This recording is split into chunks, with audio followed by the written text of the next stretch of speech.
are no real victors in war, but there are beneficiaries.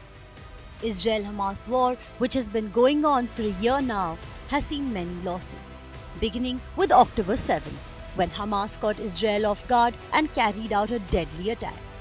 1,200 civilians were killed and around 250 were taken hostage to Gaza. Soon, Israel declared a war against Hamas. Since then, over 42,000 have been killed in Gaza, including civilians and terrorists.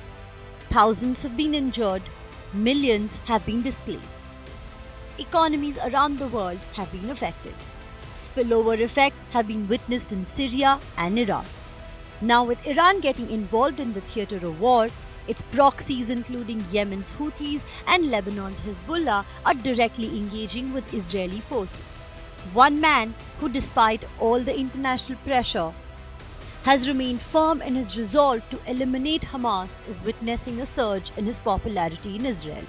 Let's understand how his political fortune has turned over a new leaf in the past 12 months.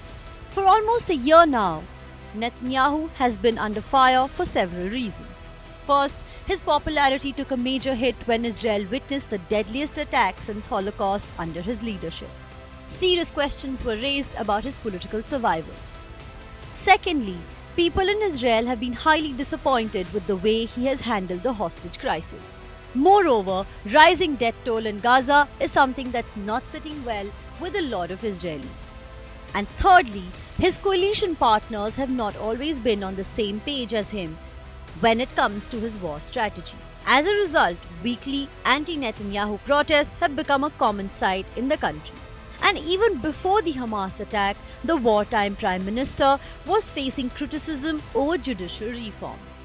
If we look at the story numbers tell us, at the time of the attack, Netanyahu led a coalition where his party had 32 seats in the 120-seat parliament. After the attack, polls suggested that if elections were held today, his party would get just 17 seats. A year later, we are now witnessing a remarkable turnaround. A series of assassinations by Israel, including that of Ismail Haniyeh in Iran, Hezbollah commander Fuad Shukr in Lebanon, and the recent killing of Hezbollah chief Hassan Nasrallah, along with increased attacks on Iranian proxies in West Asia, like the pager and walkie-talkie explosions targeting Hezbollah operatives, have all given PM Netanyahu a boost. His fiery speech at the UNGA summit defending Israel's right to safeguard itself has certainly contributed to this. Experts suggest that Israel's aggressive military campaigns in Gaza and Lebanon have helped restore a sense of agency and given a moral boost to Israelis.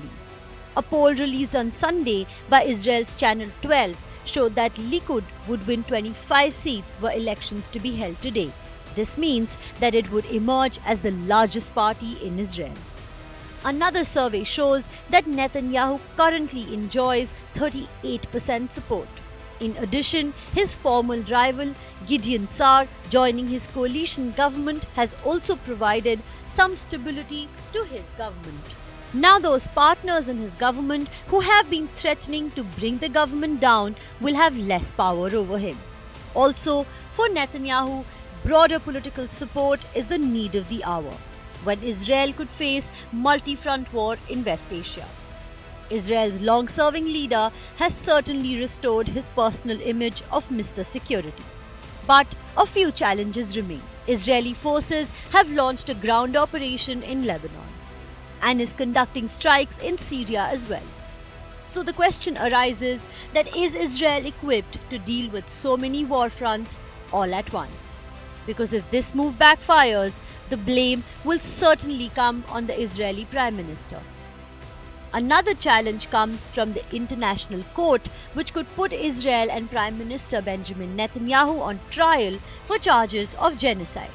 Certainly, Netanyahu has not passed his greatest test, and there is a lot to come. But his preparation has been steady. And this is visible in numbers and in his rising popularity. Bureau Report, India Today Global.